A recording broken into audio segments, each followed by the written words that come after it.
अजून काही त्याची चर्चा नाहीच आहे, त्याच्यामुळे जेव्हा चर्चा होईल तेव्हा बघू. बिनविरोध काय होणार आहे की नाही? कारण सपकाळांना सगळे आमदार भेटतात, रोहित पवार भेटले. नाही, मला वाटतं रोहित दादांची आज सकाळी मीटिंग झाली सपकाळांबरोबर आणि रोहितनी मनापासून दिलगिरीही व्यक्त केली की काँग्रेसच्याबद्दल जे काही वक्तव्य झालं त्यांच्याकडून त्याच्याबद्दल रोहितनी मनापासून दिलगिरी व्यक्त केली की बाबा काय चूक भूल असेल तर माफ करा असं म्हणून रोहितनी जाऊन दिलगिरी व्यक्त केलेली आहे. बघूया काय होतं. म्हणून त्याला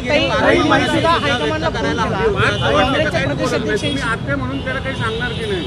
नाही, हे बघा, आत्या म्हणून जे सांगायचं असतं ना ते घरात सांगायचं असतं, कॅमेरावर नसतं सांगायचं. पवारांनी सुद्धा दिलगिरी व्यक्त केली पाहिजे असं वाटतं का? कारण की काल सुद्धा सुनेत्रा पवारांनी हर्षवर्धन सपकाळांना पाठिंब्यासाठी फोन केला. मला खरंच याच्यातली काही माहिती नाही. याचं कारण माझं काल कुणाशी बोलणं झालेलंच नाही. एक तर दुसरं, भारतावर जे आर्थिक संकट आलेलं आहे, काल युद्ध थांबलेलं आहे, त्याच्यामुळे पुढच्या काही दिवसात LPG असेल, पेट्रोल डिझेल असेल, ह्याच्यात झालेले काही बदल, त्यातून महिला आरक्षणाचं येणारं बिल, त्याचबरोबर महागाई जी झालेली आहे किंवा गॅसचा तुटवता जो झालेला आहे, ह्या सगळ्या अनेक गोष्टी कालच्या दिवसभरात झालेल्या आहेत.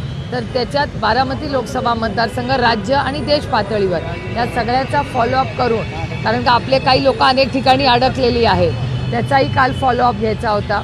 त्यामुळे त्या सगळ्या गडबडीत त्या कामात मी व्यस्त होते, त्यामुळे मला ह्याची फारशी काय माहिती नाही. मला माहिती नाही, मला आत्ता तरी ह्याच्यावर काही बोलता येणार नाही. पण रोहितनी मनापासून काँग्रेसला जर काही दुखवला झालं असेल तर मनापासून त्यांनी एक मोठा भाऊ म्हणून अतिशय जबाबदारी पद्धतीने दिलगिरी व्यक्त केलेली आहे. ही चांगल्या संस्कारांची गोष्ट तुम्ही पण आव्हान करणार का? बघूया ना, 2-4 तासात कळेलच तुम्हाला. एक गोष्ट आपल्याला सगळ्यांना मान्यच केली पाहिजे की दादाचं निधन झाल्यानंतर सगळ्यात जास्त फॉलोअप किंवा पाठपुरावा, माहिती ही सगळी माध्यमांनी मदत केली, पण सगळ्यात जास्त योगदान हे रोहितचं आहे ह्याच्यात. आणि त्याचबरोबर पार्लमेंटमध्ये राष्ट्रवादी काँग्रेस पक्ष, शरदचंद्र पवार, आम्ही सगळ्यांनी दोन्ही हाऊसेसमध्ये हा मुद्दा मांडला. पण मला हे जड अंतःकरणाने मी म्हणते की ज्या पद्धतीने आम्हाला अपेक्षा होती की ह्याच्यावर चर्चा आपलं असेंब्लीमध्ये झाली पाहिजे, त्या पद्धतीने झाली नाही. माननीय मुख्यमंत्र्यांनी रोहितनी मांडलेल्या प्रश्नावर उत्तर दिलं आणि आम्ही करू. पण मला एकच प्रश्न महाराष्ट्र सरकारला विचारायचा आहे की माननीय दादा हे ह्या राज्याचे उपमुख्यमंत्री होते, तर काँग्रेसनी FIR कर्नाटकाच्या सरकारमध्ये केला. म्हणजे काँग्रेस पक्षाच्या बरोबर दादांनी अनेक वर्ष एकत्र काम केलं आणि दादा गेल्यानंतर FIR करायला रोहितला काँग्रेसच्या सरकारकडे जावं लागलं आणि ज्या सरकारमध्ये दादा होता त्या सरकारने FIR करायला असा स्टँड किंवा नाकार का दिला, हे एक मोठा प्रश्नचिन्ह महाराष्ट्राच्या प्रत्येक नागरिकाच्या मनात आहे आणि बहीण म्हणून अर्थातच माझ्या मनात आहे. आणि जी काही मदत दादाच्या अपघातानंतर जी काही मदत माहिती काढा ह्याच्यासाठी केली, त्याच्यात रोहित आणि काँग्रेस पक्षाचं सगळ्यात मोठं योगदान आहे. हा प्रश्न तुम्ही मला विचारायच्या ऐवजी त्यांच्या गटाला विचारला पाहिजे. मी त्याचं उत्तर कसं देणार?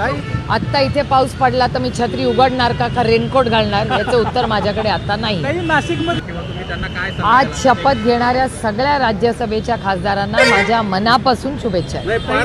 नाही, मी कुणालाच सल्ला द्यायला जात नाही. मी विचारल्याशिवाय कुणाला सल्ला देत नाही, म्हणजे माझ्या मुलांनाही नाही. त्याच्यामुळे सल्ला देणे इतकी मी मोठीही नाही कुणाला, पण अर्थातच शुभेच्छा मी सगळ्यांना देतो.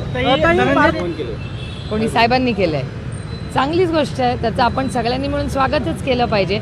आणि राष्ट्रवादी काँग्रेस पक्षाची पहिल्या दिवसापासून भूमिका आणि भावना दोन्ही राहिलेल्या आहेत. आमची भावना पण तीच आहे आणि आमची भूमिकाच ती आहे. आणि राष्ट्रवादी काँग्रेस पक्ष, शरदचंद्र पवार हा पहिला पक्ष होता ज्यांनी पहिल्याच दिवशी सांगितलं की जर निवडणूक अनाऊन्स आता होणार आहे तर आम्ही अर्थातच दादाला आदरांजली आणि श्रद्धांजली, आणि दादा ज्या पद्धतीने म्हणजे कुणाच्या ध्यानी मनीही नाही अशी घटना झाली. अजूनही मलाही कधी कधी विश्वास बसत नाही की दादा नाही आहे.